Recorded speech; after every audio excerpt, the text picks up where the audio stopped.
Hi there, Dr. Dicken Weatherby here. I want to welcome you to my functional blood chemistry analysis blueprint training. And, I get a lot of emails from people about various different aspects. Some of them are very technical and some of them are, hey, I'm just starting out. How do I get started doing this? What's the best way to get this type of analysis in my practice? So what I wanted to do today was to really kind of back up a little bit, talk about implementation.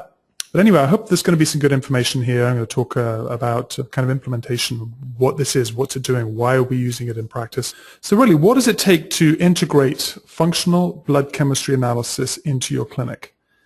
And what I want to start out is just like looking at the main focus. What is functional blood chemistry analysis? It has the word analysis in it, and that's what we're going to be doing. We're taking these very complicated tests that are a mix of numbers and all sorts of different names, and we're providing meaning to it. We're providing meaning and value to our patients.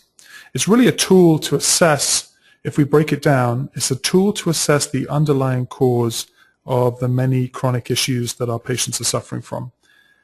I would say that functional blood chemistry analysis is not about diagnosis, but rather a way to analyze our patient's functional state of health and assess for trends. Now, we can assess for trends towards health, or we can assess for trends towards ill health. If you've attended any of my trainings, you'll know that I talk about the road to a particular condition, the road to diabetes, the road to gallbladder issues. People don't often wake up one morning and go, I'm a diabetic. They may wake up one morning and identify for the very first time that they're diabetic, but really the disease process that they're experiencing has probably been going on for many, many years.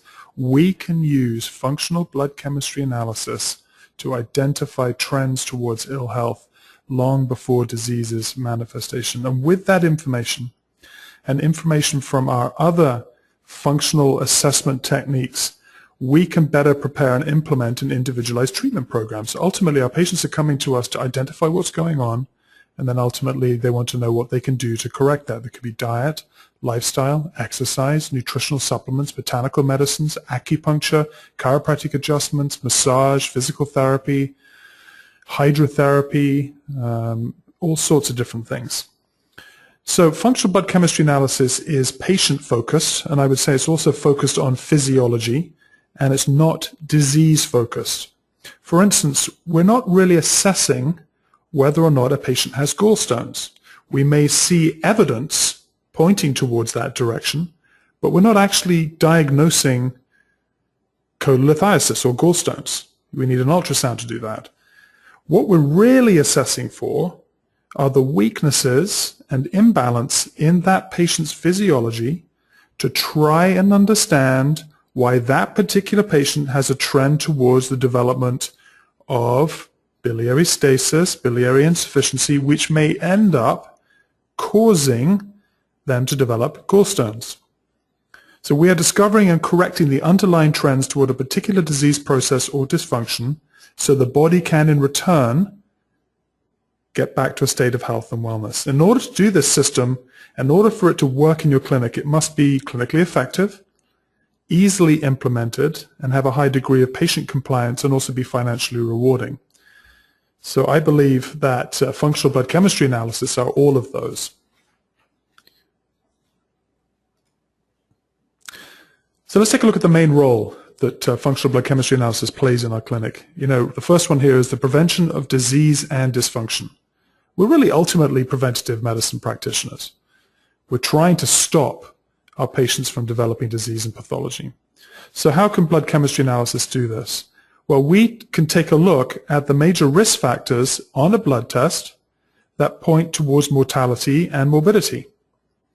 We can identify risk factors that can be reduced or avoided, i.e. we can tell our patients to cut out, avoid the consumption of high sugar containing foods for those people that are trending towards higher and higher blood glucose levels.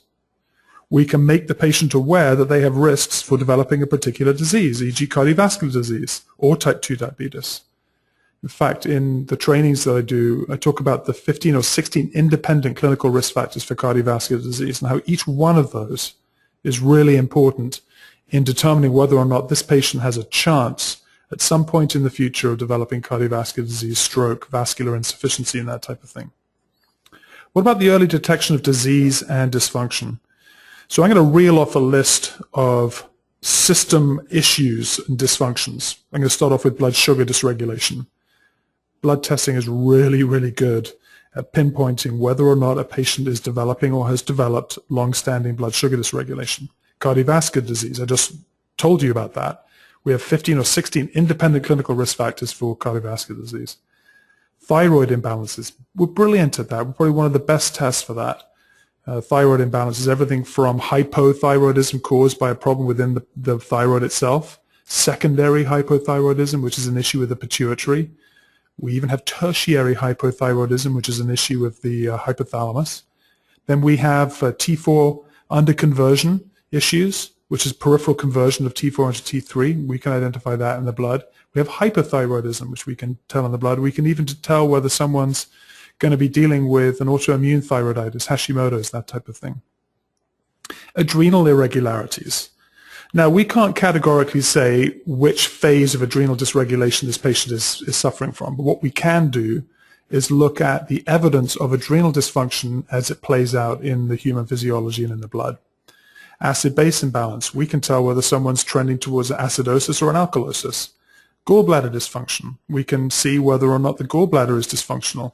Are we looking at a biliary insufficiency, where the gallbladder isn't producing enough bile, or are we looking at a biliary stasis, where we have thickening of the bile, which can then lead to stone formation and blockages and that type of thing? Kidney dysfunction. Yeah, we're great at that. We can do, in fact, Western medicine MDs are looking at the blood for that particular purpose, looking at BUN and creatinine, looking at the ratios between the two, what's happening there. Are we looking more at adrenal disease, someone that's gone down the road to disease, or are we looking at what we call renal insufficiency, which is the kidneys aren't functioning quite as well? Liver dysfunction, we're great at that too. We can actually see whether or not there's long-term liver damage in the body. Allergies, yep, there are some markers on the blood that can tell us about allergies. Can't tell us what foods or what substances you may be allergic to, but it can tell us, hey, there are some warning signs here. There's some red light bulbs going off that we need to pay attention to. Heavy metal toxicity. Again, there's a whole pattern that we can look at. We can't tell what metals are, but we can see the evidence of heavy metals in the body and the role that they play on shifting physiology and causing problems in the blood. Gastrointestinal dysfunction. Hey, we're great at that. Early signs for hypochlorhydria, pancreatic insufficiency, that type of thing. We're really good at that with blood testing. Immune imbalance. We're brilliant at that. Heck, that's another reason why medical doctors are doing CBCs, is to look at white blood cell counts and then the differential of the neutrophils and the eosinophils and the lymphocytes and that type of thing. We can look at, are we looking at an acute bacterial infection? Are we looking at a chronic bacterial infection? Are we looking at a more of a viral picture, chronic or acute? Are we looking at an immune insufficiency? That's the kind of person who gets every single cough and cold and their immune system is being down-regulated for some reason. Oxidative stress, we've got a great pattern for that too. Red blood cell dysfunction, it's another reason why medical doctors are looking at blood testing for anemias, B12, iron, vitamin C, and that type of thing. Inflammation, great markers for that. Can't tell categorically where the inflammation is, but we can see very, very clearly that the body's in an inflamed state. Finally, sex hormone irregularities. We can look at shifting trends in testosterone, estradiol, sex hormone binding globulin, and that type of thing to see whether or not a person is dealing with sex hormone irregularities. So I know that's a rather long list there, but that's really what the nuts and bolts of what functional biochemistry analysis is doing. I don't think that there is another test out there that provides the depth of information that a functional blood chemistry analysis will give you. And so that's why I love this field, and that's why I've been doing it for almost 17 years now. Finally here, detection of nutrient deficiencies, vitamin D, iron, zinc, B12. There are quite a few nutrients that we can detect as well.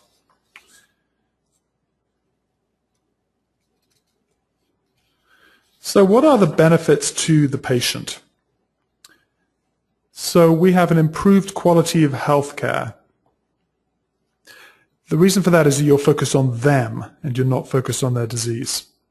We have reduced costs because you're going to be able to pinpoint very quickly what's going on with them without having to spend a fortune on additional testing. I look at blood testing as what I call a gateway test, and I talk about this in my trainings.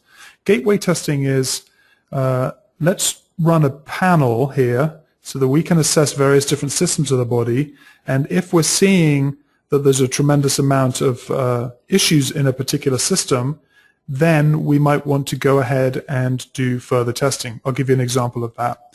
From the symptomology, you're suspecting that a patient is dealing with adrenal issues. You do a blood test, a lot of other things are coming up, but you're also seeing an adrenal picture showing up here. That might be a good enough reason then to go and do a adrenal stress index, because you want to find out what is the ratio between cortisol and DHEA, what does the cortisol look like across the day and night, what does the DHEA look like, where is this person in the state of dysregulation of the adrenals. So that way blood testing is becoming kind of a gateway test. Better use of their healthcare budget. The reason I say that is if you are going to do additional testing, you're going to be able to fine-tune it and pinpoint exactly which tests you're going to do, rather than ordering 5 or 6 of them and costing your patient, $2,000 or whatever. Finally, you're going to provide meaning to the numbers. Finally, your patients will have a healthcare practitioner that can make sense of all these numbers and give them a pathway that they can follow towards health and wellness. What type of practitioners are suited for functional blood chemistry analysis? Well, a lot of this is determined by the license that you hold in your particular state. Licensed healthcare providers are able to order labs from LabCorp and Quest and Doctor's Choice and a few of these other companies. So that will be a doctor of chiropractic, a naturopathic physician, a medical doctor, a doctor of osteopathy, dentists, physician's assistants, nurse practitioners, etc. Those are the types of licenses and healthcare practitioners that can actually order straight from the labs themselves.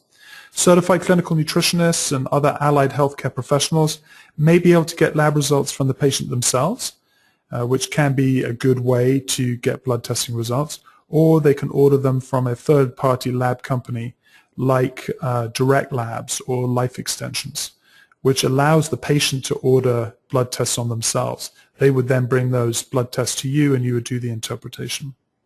There's also a role to be played by support staff, providers within the clinic setting, chiropractic assistants, registered nurses, dietitians, and such. So I'm going to talk about successful implementation. And the first off, it requires support. As a practitioner, we need support from other people in order for us to be able to successfully implement something like this in our clinic. So we need a system. We also need the support of people in the office or the clinic if you do have additional staff. Who not only understand the system, but work with the system rather than against it. And that's really important if you have a flow process that's going through your office, that everyone has to be on board. In terms of blood testing, you'll also get support from the lab company you use. What they're going to do is they'll set up panels for you so that your most commonly ordered lab tests are bundled together into a panel. So some of these panels might be, my basic chemistry metabolic panel, my CMP, and a CBC. You may do a male panel and a female panel. I have a Weatherby male and a Weatherby female panel that I run through Doctor's Choice. And cardiovascular risk panel as well, those types of things where you're bundling more elements. Some people have a more comprehensive thyroid panel that's really looking at the different autoimmune markers as well. Also, a lab company will handle additional testing that's needed after a test result is done. So let's say, for instance, that the blood work comes back and the liver enzymes are off the charts. The ALT is 350. At that point, you're going to want to know why on earth is this liver enzyme so high? Well, one of the first things you wanted to rule out is hepatitis. So viral hepatitis panel, you would call up the lab and go, hey, by the way, this patient that I had has a very high ALT. I want to rule out hepatitis on this patient. Can you run hepatitis panel on the bloodstream, on the blood test that you already have? And typically they will do that. I mean, they hold the blood for 3 to 4 days, I believe. You may want to check in with the lab to make sure that that's the case. But that means that you don't have to go in and get the patient back in again and draw some blood and wait that time. Also, a lab company is going to keep you posted when the test is being done. They'll send you an email. They'll either send it to you in a PDF or you'll log into your account to download the information. So they are a very, very important support part. You're also going to need support from your front desk if you do have a front desk team. They've got to be familiar with the tests you want ordered. They've got to be familiar with the instructions to tell the patient before the testing and the procedure that you want implemented once the blood test results come back. This might mean transposing the blood test results onto a tracking form. That's what I've done for many, many years. I have a tracking form where I can have the optimum ranges, and I put the results down in a column, and then I do up or down arrows. That can easily be done by a front desk staff. Or they might enter the results into a functional blood chemistry analysis software, like the one that I've created. They might then select the reports that you want to run and print those up. They print out a practitioner and a patient report, bind them, put them in nice sort of clear vinyl binders so the patient walks out with something that has some value. And they can prepare those so that you can actually sit down and go through your report of clinical findings. It's going to require tools. Some of the tools that I've just mentioned, lab tracking forms, conversion charts, because you might have a test that comes from Canada that's going to be in standard international units. You're going to want to convert that into the US ranges. Lab assessment interpretation forms, lab requisition forms, software, that type of thing. These are all tools that are going to make your life a lot easier. It's going to require some knowledge, and this is not necessarily the knowledge portion of blood chemistry. I have trainings for that, and I have my software, and I also have books that I've written. But a comprehensive chemistry and CBC and hematology panel is going to have upwards of 70 individual elements on them. And you're going to have to know what each of these elements mean, what body system they refer to, and what possible conditions and dysfunctions they are associated with. You're also going to have to understand the various patterns that exist between these individual elements and what clinical dysfunctions they point to. Then you have to be able to translate that complex information into a language the patient can understand. You'll have to provide a different experience to your patient, because their typical experience is this. They're going to go to their medical doctor, and this is kind of what happens. The medical doctor, they've been waiting 25 minutes to get into their appointment. They've now been waiting 25 minutes in the appointment room. The doctor comes in, usually looking at something, has the blood test results. They take a cursory glance at it and make a generalized statement about what they see. Oh, Mrs. Jones, your cholesterol is a bit elevated, so we're going to start you on some statins, but everything else looks normal to me. The patient then walks out of that visit with a printed report, and it might have some chicken scratch notes on it, which they ultimately don't understand. And they walk out with a sense of bewilderment about what just happened. I just paid a lot of money for that test. I'm not getting any value out of it. They say that I'm normal. I don't feel normal. So what the heck? I wish there was somebody out there that could really provide meaning for what this is going on here. Well, that's where you step in. You're going to be the oracle for this particular patient. So it's our job, really, as FBCA practitioners to correct that. We have to provide meaning to those results. We've got to, uncover the diamonds in the rough and make sense of what's going on. We need to point out the results that fall outside the normal reference range and explain what that means. We need to point out the elements that fall outside of the optimal range and explain what that means. Start to connect the dots by pointing out the interconnected relationships that exist within the results. For instance, hypochlorhydria, your BUN is elevated, your phosphorus is decreased, your MCV is high, your globulins increased, but your total proteins is decreased. These are all things that I can see that tell me that there might be something going on with your stomach and your digestive system. And then you begin to paint a picture of what the blood test is really telling us. And so you say, here's where you're at, and these are the trends I'm noticing, trends that point towards the development of dysfunctions in interconnected systems of your body, and here's what we can do to correct those trends. My job is to identify the trends and provide treatment options to you so I can help you move back into a state of health and wellness. So you're going to have to know all that, and it takes a while. It takes some people years, some people a very short amount of time. Luckily, there are tools out there to help you with all of that. Successful implementation requires that you know your market. Unless you're in medical school or you've just graduated, you probably have an existing database of patients. If this is the case, then there are a few questions you must ask yourself about your patients so you can best use that database to grow your practice with blood chemistry analysis. I actually believe that successful implementation of FBCA in your practice can really grow it and can get people more engaged. So these are the questions. Who in my practice would be suited for blood chemistry analysis? So if you're a chiropractor and you're adjusting 20 to 30 patients a day, you're going to talk to your patients, and they're going to come up to you and they're going to tell you what's going on. And you go, oh, maybe that's would be a good case to do some blood testing on. You have to ask yourself, am I open to offering blood chemistry analysis assessments to all my new patients? I think so. I think that's a really good idea, actually. I think every new patient should get a blood test done, and I'll talk about that in a few minutes. And then how do I introduce functional blood chemistry analysis to my current patients? So I think, as I said just a few minutes ago, I think the FBCA can be used to grow an already existing practice and add new patients to the clinic. In my practice, every new patient got a full male or female-oriented blood panel, and they paid for that test right there and then in the office. They didn't walk out with a requisition form with, oh, go get your blood tested. When you've got it done, come back to the office and pay for it. No, they actually paid for it right there. So that piece of paper that they walked out with actually had some $150, $200 value. So guess what? They go and get the blood test done. Another thing you can do is go through your database of patients and identify those people that haven't seen you for a while. It's a great way to get older patients back in. What are those patients that you may have put onto a maintenance program, or you've dealt with their issues and they're doing fine, but you want to keep up with them. You want to make sure that they're continuing to do well. Well, this is a great way to do that. Encourage them to come in for a wellness checkup that includes a comprehensive blood test and 2 appointments before and after the test, and that type of thing. Who's going to benefit?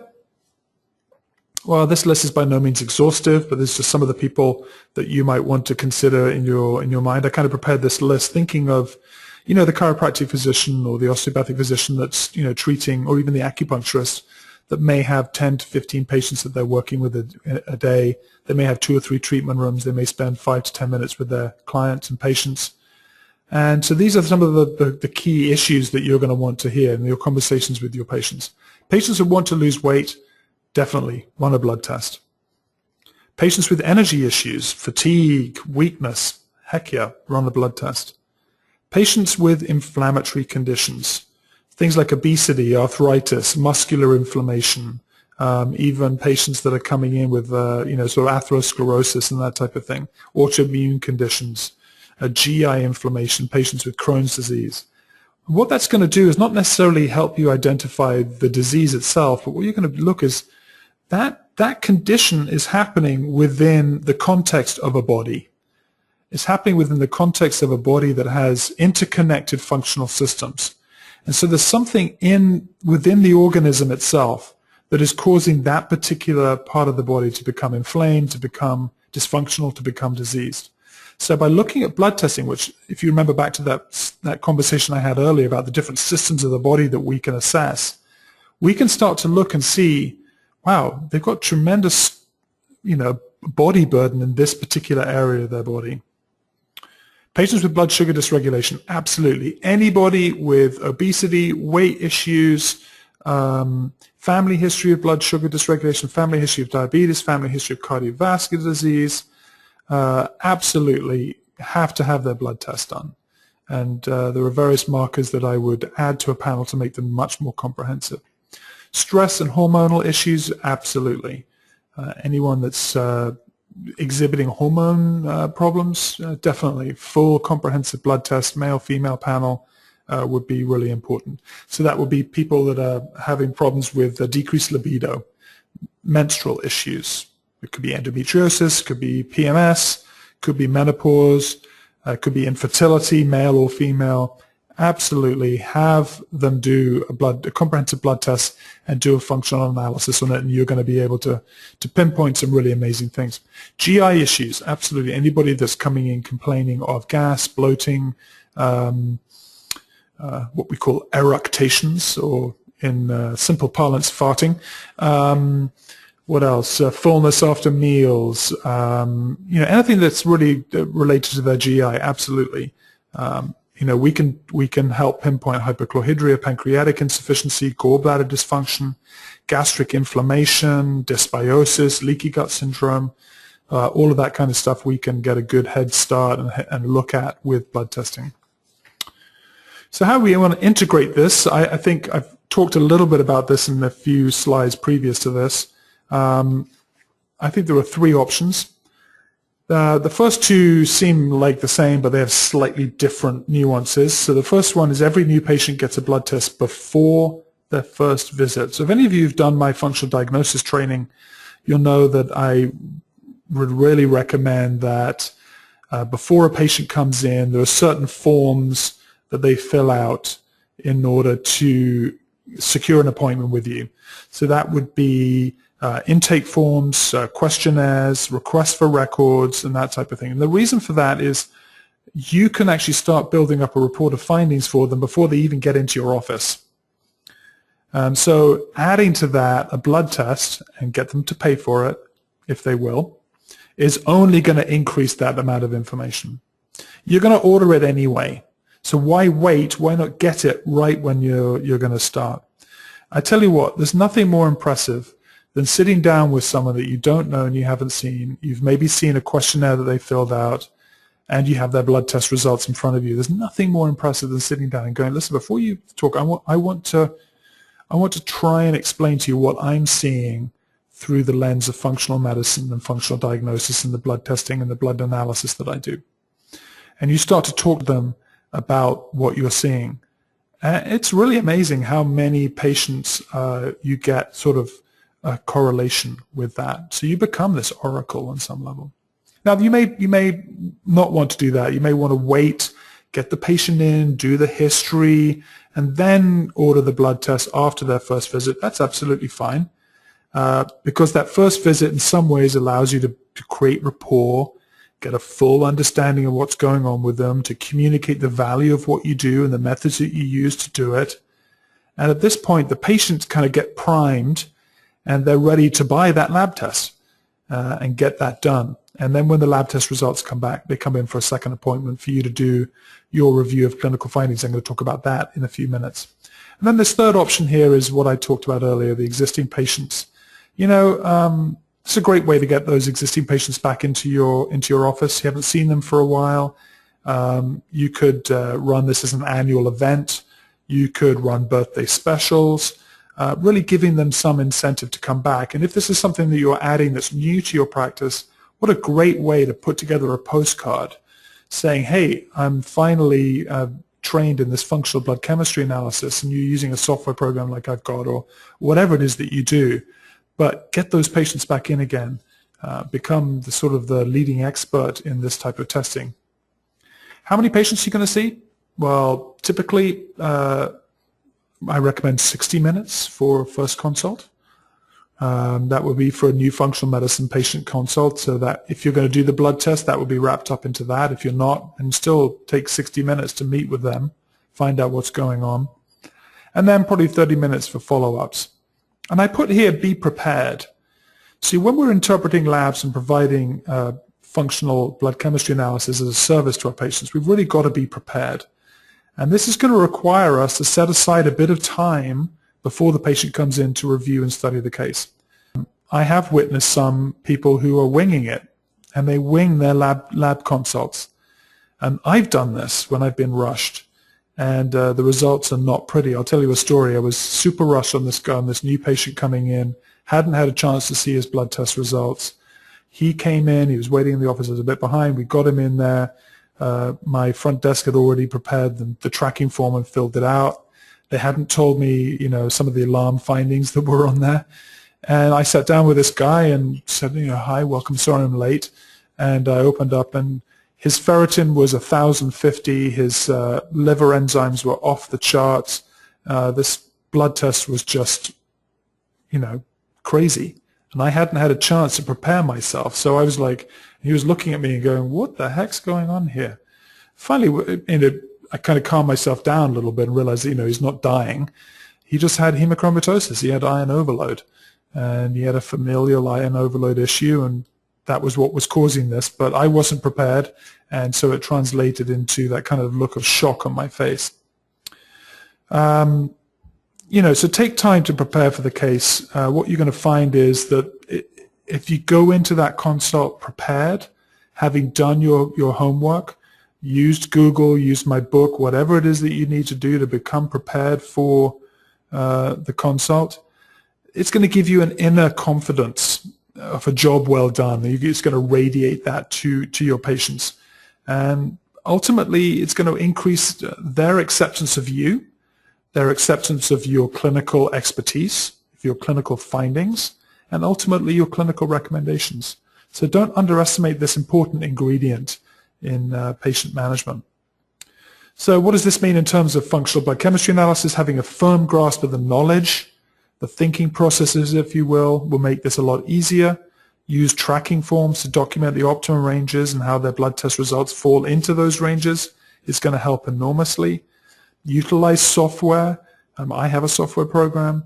Not only plots the values against the normal and optimal, but gives you color reports that help go a long way to helping with your follow-up consultations. How are you going to charge for this? Well, the issue of fair compensation must not only be addressed, but needs to be clearly embraced by all healthcare professionals. We don't necessarily want to be doing this for free. I wish that we could sometimes, but we all need to put food on our table and pay the rent. So here's some questions that you need to ask yourself. Am I going to pass on the cost of the blood test to my patient, or am I going to mark it up? That's something that you're going to have to be familiar with your licensing body in your state. Some states do not allow you to mark up diagnostic tests, and some do. Talk to the lab company that you use. They might be able to help you out in that. But let's say you purchase your wholesale price a lab for very, very comprehensive lab for $150. If that patient was to go through insurance or was to go and buy it themselves, they would be paying upwards of $1,100 to potentially even $1,500. I just saw a report of a hospital in California that was charging insurance companies $10,000 for a comprehensive metabolic profile with a CBC. $10,000. So no wonder our cost of healthcare is up so high. But if you cost you $150, charge $200 and consider that extra $50 as a lab consultation fee. There's point 2 here. Can I charge a lab consultation fee? Again, you're going to have to look at your own state licensing laws about whether or not you can do that. If you're charging insurance, there are different codes for that. I used to charge a $25 lab consultation fee any time that I ran a lab. And that was to compensate me for that time outside the office where I was looking over the report. If I use a report from software, will I charge extra for that? Some of these reports look really nice. You can bind them. You can put them in little vinyl binders so the patient walks out with something that's of value. Can you charge extra for that? Yeah, you could, or you could just roll it in. And then this final one is, will I build a functional blood chemistry analysis product that bundles in the lab test plus 2 consultations? And I put, hint, this is a good idea. So start looking at that. Make functional blood chemistry analysis something that's of value to your patients. It's not just an additional service that you do. It is an important service, one of the major services that you provide your clients. So I know a guy who charges $500 for this bundle FBCA product. Within that $500, he has to pay $150 for the lab itself. But that leaves him $350 extra from 2 consultations. And then, of course, he's making money with supplements that he's selling and value-added products and that type of stuff. So consider that. It's a way for patients to come in. You could show them what the initial costs are if you break this out, and show them how it's much cheaper, actually, if they were to bundle that together. I'm not averse to us making money, and if we can find ways to do that, then I'm really excited. So in this section, I'm going to cover the report of clinical findings. This is the appointment that you're going to have with your patient when you're going to go over the results. So at this appointment, you're going to go over the blood work, you're going to tell them what's going on. I consider this appointment to be the bread and butter of your practice in terms of blood testing. It's where the rubber meets the road. It's where you get to show your expertise. It's where you get to enlighten the client and the patient to what's going on with them. And if you do it well, then the rest takes care of itself. So why would you do a report of clinical findings? Well, it's where you begin to rule in and rule out the underlying causes and dysfunctions in the functional systems of the body. Gives you objective indicators to back up the subjective indicators. By that I mean the subjective indicators are the signs and symptoms, usually the symptoms of the patient themselves. What's their story? What are they telling you? And then you can go, you told me you're suffering from X, Y, and Z, and the blood test is also showing me X, Y, and Z, and I'm putting it all together and calling it this particular dysfunction, and we have a way to treat that.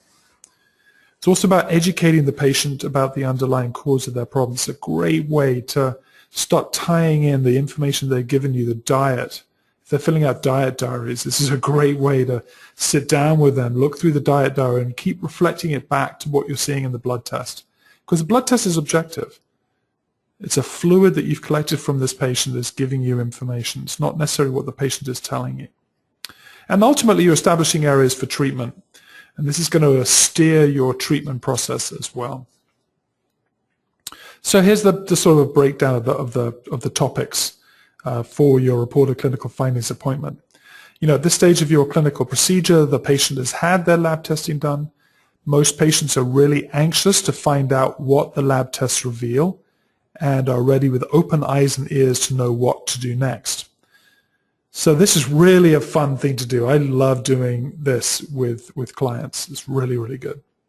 Patients are commonly ready, they're willing to get started, and rarely, if ever, need any form of extra motivation to move forward. So here's kind of a list of things that you have to do. The first thing, you've got to discuss the results, right? You've got to talk about the numbers. Then you've got to talk about the interpretations of the findings. What does it mean? The first thing, discussion of the results, is typically what happens in the medical office. Everything looks normal, your cholesterol's a bit elevated, but everything looks fine. That's the results. They're not really giving any interpretation, they're not providing any meaning. And that's really what we're doing, we're providing meaning. And then it's going to be the implementation of the treatment plan, so you're going to tie in all of the findings with the symptoms that they've been talking about, other tests that you might do, your physical exam, in-office urinalysis and that type of thing. You're going to tie all that in together, and then you're going to put it together in a treatment plan. And then also going over the patient's goals and see if they are in line with the program you intend to recommend. I ask that you guys ask your patient what their goals are for this appointment that they've got. What is it that they want to get out of it? It's really, really important, and always pay attention to those goals, because you may have an idea of where you want to go, but if it isn't in line with what the patient wants, then you've got a disconnect right there. So I want to do a little bit more on the interpretation of findings, because this is really, I think, where the rubber meets the road. So what do you do when you get to this stage? So you're going to hand the patient a tracking form. The tracking form is, like I said, a list of all the elements on one side, has the patient results, the optimum range, and then an up and down, a space to put an up and down arrow outside of the optimum range. So you hand that to the patient. And you may also give them, if you are using some kind of software, a printout with the software. So you want to give them some time to look through it. If you give them something from the software, it's going to be quite a thick report. And then what I want you to do is go over the elements first. Orient them to the differences between normal and optimal. And this is kind of what you would say. So you have on your blood test, you've got what we call normal ranges, and we also have what we call optimal ranges. Now what the normal ranges are really referring to what we call pathology or disease.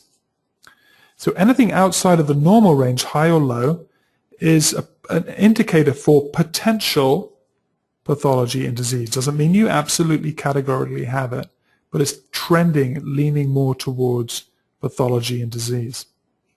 The optimum range, on the other hand, is a slightly narrower range, and that represents a functional range. So anything outside of the optimal or functional range can be used to assess for the risk of developing a disease or a trend towards developing a pathology long before the actual disease develops. And I'll give you an example here. For instance, a blood glucose value above 110, here in the US, it's going to be different if you're outside of the US, is above the pathological or normal reference range. And this indicates to me that you're likely dealing with diabetes. Whereas a blood glucose of 95, which is above the functional range, might indicate that you're on the road to diabetes. You might be developing insulin resistance. you might be developing metabolic syndrome. I'm going to have to look at some of the other values to see whether that's true or not, and a future risk of developing diabetes if this trend is not reversed. So I say, why wait until you've got a particular condition? It's what I call the nightmare of yet. Oh, Mrs. Jones, you don't have diabetes yet. So let's just wait until you do have it, and then we can start treating you. So that's where a medical doctor might look at 95 and go, oh, you don't have diabetes yet. They may not even say that, but it's in their head. Oh, they don't have diabetes yet. That's good. Let's move on. Yeah, everything looks pretty good here. Great. The cholesterol's a bit high. Let's get them on a statin, that kind of thing. What you're going to do then, you've gone through the elements themselves. And this is where you have a little bit of the thinking process. This is where my next training is going to be really helpful. I'm going to start thinking. So you're going to start going BUN, bam, bam, bam, high BUN, these three things, low BUN, these three things. So you're going to start having this facility to be able to look at a blood test result, look at the elements themselves, and give you a sense of what conditions are associated with those. So next thing you're going to do is you're going to go over some patterns that you're seeing between the elements. And you're going to start to relate what you're seeing to the symptoms that they have reported to you, right? They filled out questionnaires, they filled out intake forms. You should have a sense from their history kind of what's going on. So we have to relate what we're finding in the blood test. We're going to have to relate it to their experience. And that way we make that cognitive connection. And from there, you're going to be able to get a lot more compliance, and your patients are going to be on board with you. So you might say something like this. I know from the questionnaire that you filled out that you're dealing with quite a bit of discomfort after eating. You're reporting that you had bloating, gas, general feeling of fullness, quite severe many times during the week. These symptoms are common findings with people that have a condition, or rather a dysfunction, called hypochlorhydria. Now, hypochlorhydria is a term that describes functional low stomach acid in your stomach. At that point, you may want to talk a little bit about what stomach acid actually does. And that's kind of relating the physiology, the functional physiology, back to the patient. Interestingly enough, and I'm getting back to my conversation here, interestingly enough, I'm seeing evidence of this, of hypochlorhydria, in your blood work. And I'm going to show you what I'm seeing here. And you get the piece of paper and you start drawing some lines. Your BUN, your MCV, and your total globulin levels are elevated above the optimal range. And on top of that, you have a decreased total protein, you have a decreased phosphorus, and you have a decreased alkaline phosphatase. When I see 6 or more of those things going on, it makes me think that there is a low stomach acid. Now, because we're also seeing that in your symptoms, I think that's potentially what's happening here. And you can also then talk about how some of the other conditions that they might see, they've got bumps on their arms, other related issues, their hair might be falling out, their nails are weak, they've got little white spots on their fingernails. You can start relating all of these things to this condition called hypochlorhydria. And so they're going to go, what the heck is this thing and how can we treat it? And you're going to say, luckily, hypochlorhydria is actually quite easy to treat and reverse. So I'll talk a bit more about what we can do about it later in this appointment when I go through my recommendations for treatment. And then you move on to the next pattern that you're seeing. And you know, the nice thing about the software is that it actually tells you what these patterns are and which elements are high and low and which ones are out of range that you can then talk to your patients about. The other thing to consider is try not to overwhelm the patient with everything you're seeing. And as I said at the beginning part of this, is try and relate it back to what you're seeing to their symptoms. It's going to be much easier for you when you put together your treatment plan if they've got that cognitive connection between what they're reporting to you and you're seeing it in their blood. And if you've done a physical exam, you might go, you know, the other thing that I saw, remember when I was poking around in your chest and you were going, ow, ow, ow? Those are all physical reflexes for the stomach and hypochlorhydria, stomach acid points on your rib cage. And they were really sore, right? Yeah, there you go. And then remember when I asked you to give me a urine sample and we did that urine test? Well, the results of the urine test are also pointing out that you've actually got a little bit of an overgrowth of bacteria in your stomach, not in your stomach, but in your small intestine, which is what we call dysbiosis. And one of the contributors to dysbiosis is hypochlorhydria. So I'm seeing it in your symptoms, I'm seeing it in your urine, I'm seeing your body telling me about it, and now I'm seeing it in your blood. This is something we really need to deal with. So that's just kind of how you might want to start putting this kind of stuff together. So the last thing here is I put together a little FBCA implementation worksheet. It kind of picks up on some of the questions. You can download this from the website on the chat window here. Basically, print this out if you want to. It's just a sort of a way to stimulate things in yourself. I'm not going to go through all of it, but pick out some of the salient points. So, you know, what type of patient will you recommend blood testing to? Do you currently see this type of patient? If so, how many in a working week? And what this is going to start to put in your mind is, gosh, how many blood tests could I be running in a week? If I'm making a profit of $100 to $150 every time I see a patient for blood testing, and I see 10 a week, that's an additional $1,000 a week in my pocket. That's nice. How do you plan to integrate FBCA into your existing practice model? All new patients are going to get a blood test? Am I going to go back through my records? Am I going to do it annually with all patients? How much are you going to charge for your various different appointments? Am I going to pass on the cost of the labs? If so, how much? Am I going to charge a lab interpretation fee? If so, how much? Would you have a total FBCA program charge or charge for each appointment? If so, how much would you charge for that? What forms are you going to include in your initial assessment? The NAQ stands for the Nutritional Assessment Questionnaire, and this is a signs and symptoms analysis questionnaire. It asks 322 questions that are organized by functional systems. I think it's one of the great tools to use. If you don't have it, just shoot me a quick email and I'll get a copy for you. New patient intake forms, health goals, diet, lifestyle diary, requested records, and all that type of stuff. Procedures. So yeah, this is a kind of a fun little thing to fill out and that kind of stuff. So that's the little handout I gave you, and I just hope this has been helpful. I know it's kind of a little bit outside of the box of what I normally talk about, but I hope that it's helpful to kind of get a sense of how I might think about this and some of the language that you might use. So thanks everybody, hope you all have a good night, and we'll be in touch soon.